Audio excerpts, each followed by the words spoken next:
아멘. 네, 하나님께 영광의 박수 올려드리겠습니다. 우리 옆 사람과도 인사하시겠습니다. 반갑습니다. 축복합니다. 사랑합니다. 네, 오늘은 어버이 주일입니다. 어제가 어버이날이었는데 어떻게 즐겁게 잘 보내셨나요? 네, 여기 있는 분들 중에서 많은 분들은 자녀들이 와서 어버이날을 보내신 것 같은데 그래도 부모님이 아직 살아 계신다면 아마 찾아뵙고 인사드리면서 즐겁게 보내셨을 텐데요. 어쩌면 이제 부모님이 이미 다 돌아가신 분들도 이제 계셨을 텐데 그러면 부모님 생각 많이 나셨을 겁니다. 오늘 이 어버이 주일을 맞이하여서 우리 육신의 부모님께 또 다시 한번 감사하고 또 그 은혜를 기억하는 시간 되시기를 바랍니다. 또 그와 더불어서 우리의 영원하신 아버지가 되어주신 하나님께도 영광 돌리면서 예배하는 이 시간 되시기를 바랍니다. 세상 사람들이 기독교를 오해하는 것이 좀 많이 있는데요. 그 중에 하나가 특히 우리나라 사람들은 기독교인들을 향해서 조상도 모르고 이제 부모를 공경할 줄 모르는 사람들이다라고 말하는 경우가 있습니다. 어떤가요? 그렇지 않죠. 절대로 그렇지 않습니다. 왜냐하면 부모의 공경에 대해서는 성경에서 늘 이제 많은 부분에 이야기하고 있고 십계명에서 분명히 이제 말씀하고 있기 때문입니다. 십계명은 안 믿는 사람들도 다 알 정도로 기독교의 가장 핵심적인 계명인데 그 중에 그 안에는 이제 하나님을 향한 계명이 있고 사람을 향한 계명이 있는데 사람을 향한 계명 중에서 그 첫 번째 계명이 바로 내 부모를 공경하라라고 하는 제5 계명입니다. 그러니 기독교인들이 부모를 공경하지 않는다라는 것은 오해 중에 오해인 것이죠. 특히 이 계명은 다른 계명과 다르게 이 계명을 지킬 때 주시는 하나님의 복도 약속해주고 있습니다. 출애굽기 20장 12절 말씀 제가 읽겠습니다. 내 부모를 공경하라. 그리하면 내 하나님 여호와가 내게 준 땅에서 내 생명이 길리라. 아멘. 부모를 공경하는 자에게 하나님 주시는 그 복이 있는데 그 땅에서 생명이 길 것이라라고 하는 그 약속을 주셨습니다. 이 복은 사실 두 가지 의미가 있는 복인데요. 첫 번째는 장수의 복입니다. 그죠? 생명이 길 것이라고 했으니까. 그런데 또 하나가 더 있습니다. 그것은 뭐냐면 장수만 해서는 안 되죠. 하나님이 약속해 주신 그 땅에서 오랫동안 그 젖과 꿀이 흐르는 땅의 그 복을 누리며 오랫동안 살게 해주는 그 복도 주신다라는 것입니다. 부모님을 늘 공경하면서 또 그 은혜에 감사하면서 그 복도 다 누리시며 사시는 저와 여러분 되시기를 바랍니다. 그러면 왜 하나님께서 이 계명에만 특별히 이런 복을 약속해 주고 계실까요? 사실 성경에서 그 이유를 구체적으로 밝혀주고 있지는 않습니다. 그래서 학자들도 뭐 거기에 대해서 특별히 그 이유를 이렇게 밝히거나 이제 말하지는 못하고 있는데요. 그 이유를 우리가 뭐 생각을 해볼 수 있는데 그 이유를 설명해 줄 것 같은 실화가 하나 있어서 제가 소개해 드리려고 준비를 해 왔습니다. 사진 한 장 보여드리겠습니다. 우리나라 사람은 아니죠. 이제 보니까 학사모를 쓰고 있는 거 보니까 졸업 사진인데 이 사람 이제 최근에 화제가 된 어느 졸업생의 졸업 사진입니다. 보통 그 브라질의 이제 로베르타 마세나라고 하는 여학생인데요. 이번에 이제 지난번 이제 겨울에 졸업한 이 학생의 졸업 사진인데 보통 졸업 사진은 학사모를 쓰고 검정 가운을 입고 찍죠. 근데 좀 이제 특이합니다. 옷이 검정 가운이 아닙니다. 약간 누런색 옷을 입고 있는 졸업 사진인데요.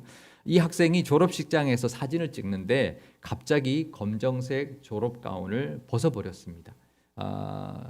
그런데 그 졸업 가운에 입고 있던 저 누런색 옷은 바로 그의 어머니가 건물 미화원을 하면서 평생 입었던 작업복이었습니다. 그러니까 이 학생이 이렇게 깜짝 이벤트를 준비한 이유가 있었는데요. 그것은 평생 미화원으로 일하면서 자신을 대학교까지 졸업할 수 있도록 뒷바라지해 주었던 어머니께 감사 표현을 하기 위한 것이었다고 말하면서 이렇게 이제 그 말을 했습니다. 내가 얼마나 어머니를 자랑스럽게 생각하는지 어머니께 보여주고 싶었다. 이제 그 이유를 밝혔는데요. 그 장면을 그 졸업식장에 참석했던 어머니가 보고 그 마음이 어땠을까요? 사진으로 대신 보여드리겠습니다. 감격의 눈물을 이제 흘렸죠. 사실 어머니 때문에 이 딸이 울어야 되는데 어머니가 그거에 대하여 고마워서 눈물을 흘렸고 그 딸은 이 우는 어머니를 꼭 껴안아 주었습니다. 정말 감동적인 그런 졸업식이었겠죠. 그래서 사실 그때 그 졸업식을 취재하고 있던 그 지역 신문에서 이 사연이 소개가 되었는데요. 그런데 그 기사를 본 한 대학에서 이 로베르타 학생에게 대학원에 다닐 수 있는 전액 장학금을 주겠다. 그러니 대학원에 들어와서 공부하게 하면 어떻겠냐라는 그런 연락이 왔다는 것입니다.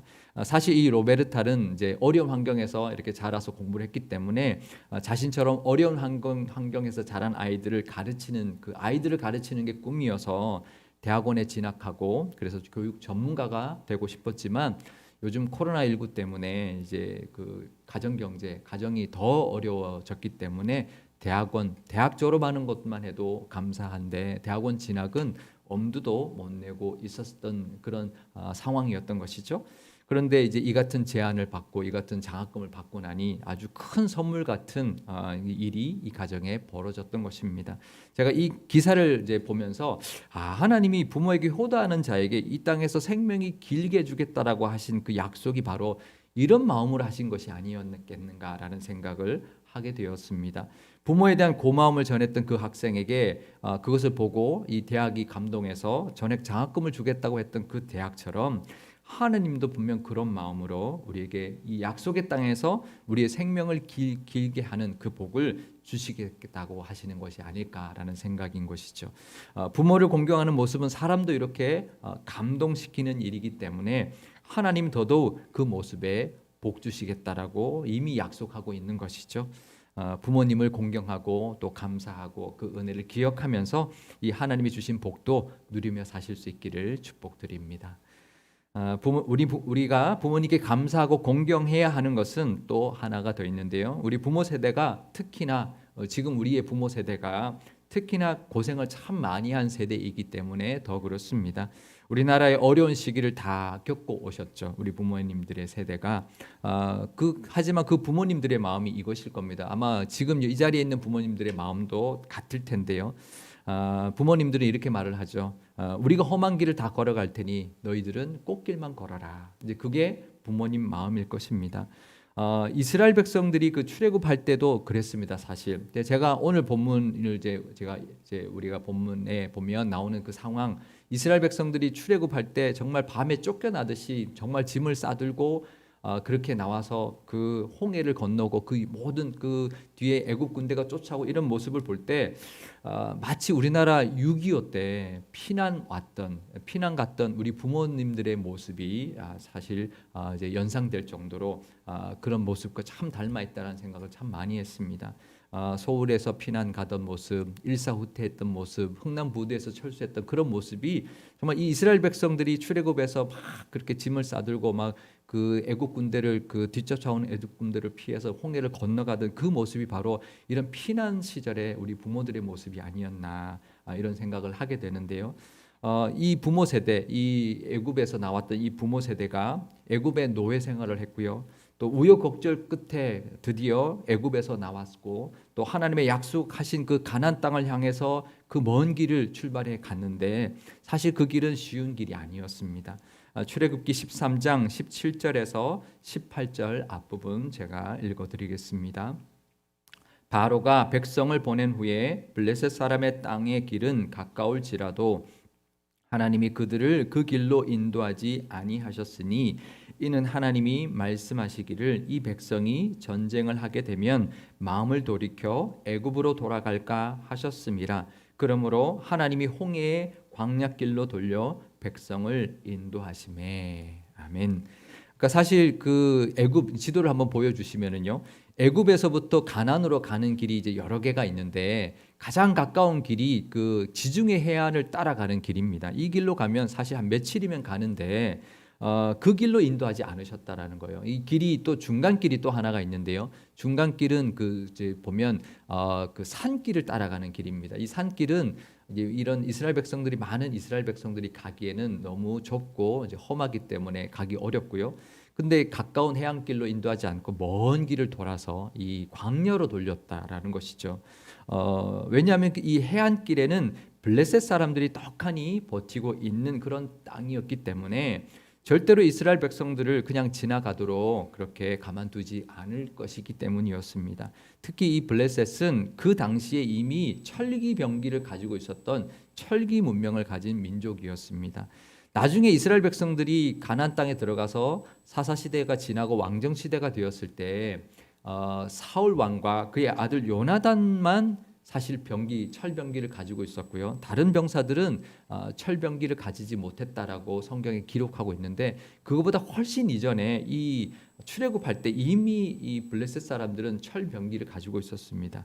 그러니 노예로 살았던 이 이스라엘 백성들이 이 블레셋과 전쟁을 하게 되면 백전백패하는 것이죠. 어쩌면 전멸당할 수 있는 그런 상황이었던 것입니다. 그러니 아예 지레 겁을 먹고 애굽으로 전쟁이 나게 되면 블레셋이 막아선다면 그냥 애굽으로 돌아갈 것이 뻔하기 때문에 하나님께서 그 해안길로 인도하지 않고 먼 광야길로 인도했던 것이죠. 며칠이면 갈 수 있는 길을 몇 달이 걸리는, 그것도 아주 험하고 그 광야길, 그 낮에는 뜨겁고 밤에는 추운, 그리고 물도 없는 그 험한 광야길로 돌렸던 것입니다.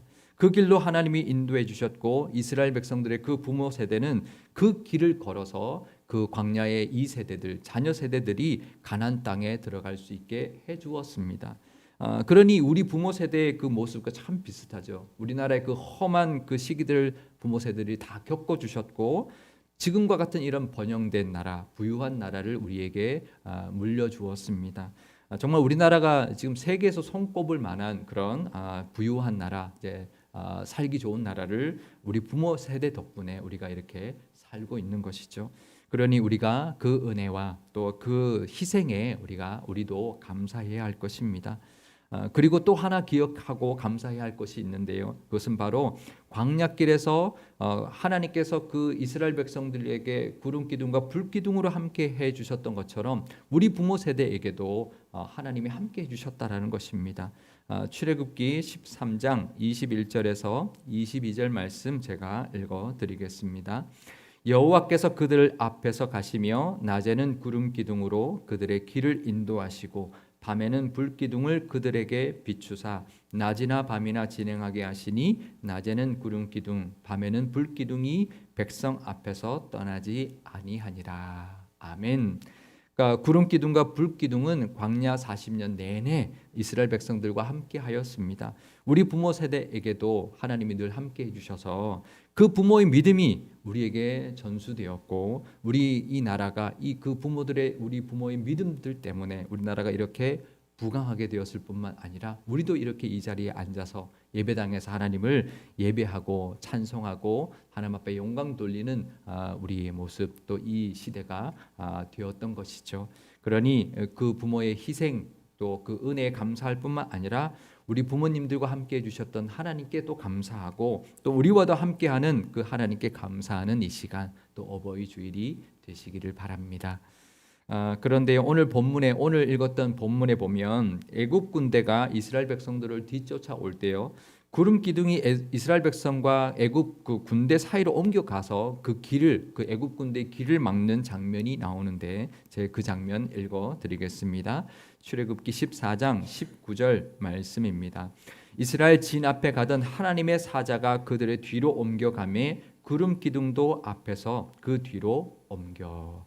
이 상황의 말씀을 자세히 보면 이스라엘의 그 이제 앞에 있던 구름 기둥이 뒤로 가서 그 애국 군대를 막았었는데, 그 전에 이스라엘 진 앞에 가던 하나님의 사자가 있었다라는 것을 알 수가 있습니다. 그러니까 사실 이스라엘 백성들 눈에는 불 기둥, 구름 기둥만 보였지만 하나님의 사자가 그 이스라엘 백성들의 선두에 서 계셨다라는 것이죠. 그러면 이 하나님의 사자가 누구일까요? 출애굽기 3장 2절 말씀도 제가 읽어드리겠습니다. 여호와의 사자가 떨기나무 가운데로부터 나오는 불꽃 안에서 그에게 나타나시니라. 그가 보니 떨기나무에 불이 붙었으나 그 떨기나무가 사라지지 아니하는지라. 모세가 호렙산에서 그 떨기나무에서 하나님을 만날 때 그 나타나셨던 그 분이 바로 여호와의 사자였다라는 것이죠. 나중에 또 여호수아 시대에 여리고 성을 치려고 할 때 여호수아 앞에 나타난 한 장수가 있는데요. 그 장면도 제가 읽어드리겠습니다. 여호수아 5장 13절에서 14절 앞부분입니다. 여호수아가 여리고에 가까이 이르렀을 때에 눈을 들어본즉 한 사람이 칼을 빼어 손에 들고 마주 서 있는지라. 여호수아가 나아가서 그에게 묻되 너는 우리를 위하느냐 우리의 적들을 위하느냐 하니 그가 이르되 아니라 나는 여호와의 군대 대장으로 지금 왔느니라 하는지라. 아멘. 그러니까 여호수아가 요단강을 건너서 드디어 하나님이 약속하신 땅, 그 가나안 땅의 첫 성읍 여리고 성 앞에 서 있었는데요. 그 눈앞에 두고 있을 때, 그 성을 눈앞에 두고 있을 때 갑자기 그 여호수아 앞에 칼을 빼어서 손에 들고 서 있는, 그러니까 칼집에 있는 게 아니라 칼을 빼서 손을 들고 서 있는 장수가 하나 이제 나타났다라는 것이죠. 그래서 여호수아가 이렇게 물었습니다. 당신은 누구 편이냐? 우리 편이냐? 저 적 편이냐라고 물었더니 장수가 이렇게 대답합니다. 아니다. 나는 여호와의 군대 대장으로 왔다라는 것이죠. 그러면서 그때부터 이 여호와의 군대 대장이 이스라엘 앞에 서서 지휘하면서 그 여호수아가 그 백성들을 이끌고 그 여호와의 군대 대장의 그 명령을 따라서 가나안 땅을 정복하기 시작했는데요. 그러니까 출애굽을 위해서 모세를 호렙산에서 그 떨기 나무에서부터 부르셨던 분, 출애굽을 한 이스라엘 진 앞에 서서 그 이스라엘을 그 인도했던 그분, 그 하나님의 사자, 그리고 여호수아 앞에 나타나서 가나안 정복을 총지휘하셨던 이 여호와의 군대 대장, 이 누굴까요? 대부분의 학자들은 이분이 구약 시대 이스라엘 백성들에게 나타나셨던 예수님이라고 보고 있습니다. 그러니까 예수님이 직접 앞장서 주셨다라는 거죠. 그냥 불기둥으로만 인도하신 게 아니라 예수님 직접 앞장서서 인도해 주셨고, 가나안 땅을 정복할 때도 직접 앞장서서 지휘하시는 총지휘관이 되어 주셨다라는 겁니다. 예수님이 친히 이스라엘 앞에 서서 40년 광야길을 인도해 주셨고, 가나안의 정복을 할 때도 그 가장 선두에서 진두지휘해 주셨다라는 것입니다. 모세와 함께 하셨던 그 하나님께서 여호수아 시대에도 함께 해 주셨다라는 것이죠.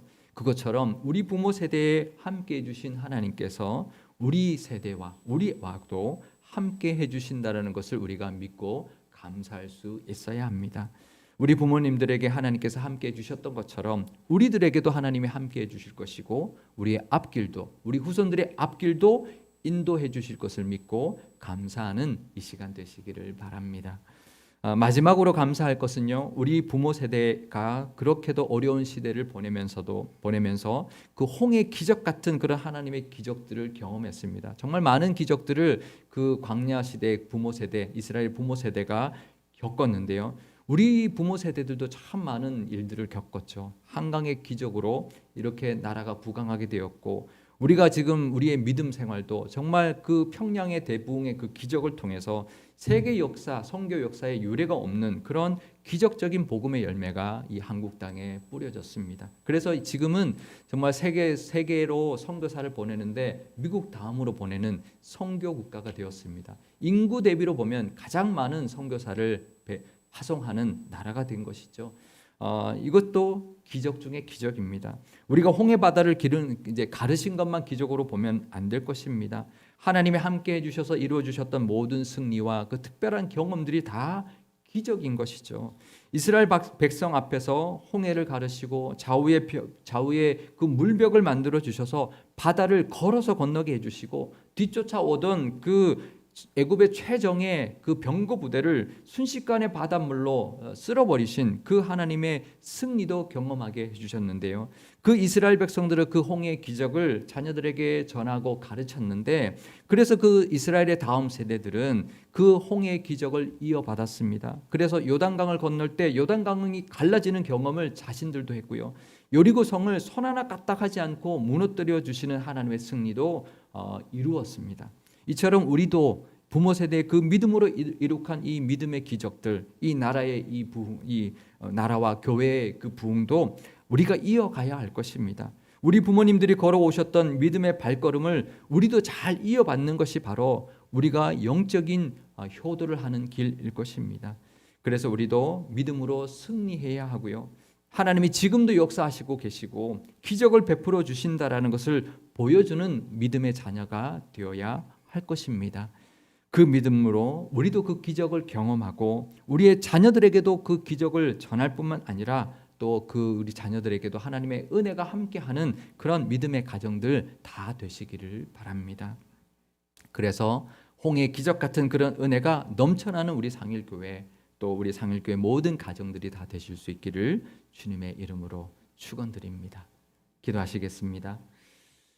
우리의 영원한 아버지가 되어주신 하나님 아버지, 우리의 부모님들을 축복하기를 원합니다. 늘 건강하게 하시고 하나님의 은혜가 늘 가득하게 하여 주옵소서. 우리 부모님들의 희생과 그 은혜가 있었기 때문에 지금의 우리가 있음을 늘 잊지 않게 하시고 특별히 믿음을 유산으로 물려주신 그 은혜에 감사하는 시간 되게 하옵소서. 우리 부모님들과 함께 하셨던 하나님께서 우리와도 함께 하실 줄 믿습니다. 홍해의 기적을 경험했던 부모님의 그 믿음을 본받아 요단강의 기적을 경험했던 이스라엘의 다음 세대들처럼 우리도 부모님의 그 믿음을 본받아 기적과 승리를 경험하게 하옵소서. 하나님이 예비하신 젖과 꿀이 흐르는 땅을 차지하고 그 땅에서 오래도록 하나님의 은혜를 누리는 가정들 다 되게 하여 주옵소서.